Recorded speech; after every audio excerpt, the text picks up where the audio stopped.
ಅಲ್ಲ ಕಣ್ರ, ಏ ಏ ಹುಡುಗರ, ಮದ್ವೆ ಆಗ ಹುಡುಗರ, ನಿಮಗೆ ಬುದ್ಧಿ ಗಿದ್ದಿ ಏನಾರು ಐತೇನ್ರಲ್ಲೇ? ಹಾ, ಅಲ್ಲ, ಹುಡುಗಿ ಸಿಗ್ಲಿಲ್ಲ ಅಂತ ಸಾಯಕ್ಕೆ ಲೈಟ್ ಕಂಬ ಹತ್ತುತ್ತೀರಲ್ರಲ್ಲೇ. ಅದು ಕೆರೆ ಪಕ್ಕ ಇರೋ ಲೈಟ್ ಕಂಬ ಬಿಟ್ರೆ ಆಳ್ಬಾವಿ ಪಕ್ಕ ಇರೋ ಲೈಟ್ ಕಂಬ. ಅದ್ರ ಮೇಲಿಂದ ಬಿದ್ರೆ ಒಳಗಡೆ ಕೆರೆ ಒಳಗಡೆನೋ ಬಾವಿ ಒಳಗಡೆನೋ ನಿಮ್ಮ ಬಾಡಿ ಸ್ಪಾಟ್ ಸಿಗಲ್ಲ. ಏನು ಹುಡುಗಿ ಬಂದು ಎತ್ತುತ್ತಾಳೆ ಅನ್ಕೊಂಡಿದ್ದೀರಾ? ಅಯ್ಯ, ಹುಡುಗಿ ಬಂದು ಎತ್ತಬೇಕು ಅಂತಂದ್ರೆ ಯಾವುದಾದ್ರೂ ಹುಡುಗಿಯರಿರೋ ಅನಾಥಾಶ್ರಮ ಪಕ್ಕ ಇರೋ ಲೈಟ್ ಕಂಬ ಹತ್ರಿ, ಬಿಟ್ರೆ ಯಾವುದಾದ್ರೂ ಗರ್ಲ್ಸ್ ಕಾಲೇಜು ಪಕ್ಕ ಇರೋ ಲೈಟ್ ಕಂಬ ಹತ್ರಿ. ಅಲ್ಲಿಂದ ಏನಾದ್ರು ಬಿದ್ದರೆ ಆ ಕಡೆ ಹುಡುಗಿ ನಿಮ್ಮ ಕಷ್ಟ ನೋಡ್ಲಾರ್ದೆ ಕಟ್ಕೊಂತಾಳೆ. ಇದೆಲ್ಲ ಬೇಕೇನ್ರ ನಿಮಗೆ? ಬುದ್ಧಿಗಿದ್ದಿ ಐತೆ ಅಲ್ರೋ ನಿಮಗೆ? ಇನ್ನೊಂದ್ಸತಿ ಕೇಳ್ತೀನಿ, ಬೇಜಾನ್ ಅನಾಥಾಶ್ರಮಗಳಿದಾವೆ, ಕಟ್ಕೊಳ್ರಿ. ಪಾಪ ಅವಕ್ಕೂ ಪ್ರೀತಿ ಅಂದ್ರೆ ಏನು ಅಂತ ಗೊತ್ತಿರಲ್ಲ, ವಾತ್ಸಲ್ಯ ಅಂದ್ರೆ ಏನು ಅಂತ ಗೊತ್ತಿರಲ್ಲ.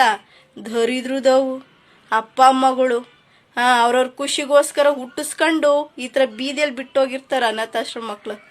ಎಷ್ಟು ಪಾಪ ಅವ್ರು ಕಷ್ಟಪಡ್ತಾ ಇರ್ತಾರೆ. ಅಂಥ ಹುಡುಗಿಯರ್ನಾದ್ರೂ ಕಟ್ಕೊಳ್ರೋ, ಜೀವನದಲ್ಲಿ ಮುಂದೆ ಬರ್ತೀರಾ, ನಿಮಗೂ ಯಶಸ್ಸನ್ನು ಸಿಗುತ್ತೆ. ಏಯ್ ನಿಮ್ಮ ಹೋಗ್ರಲ್ಲೇ, ಆಳ್ಬಾವಿ ಪಕ್ಕ ಇರೋ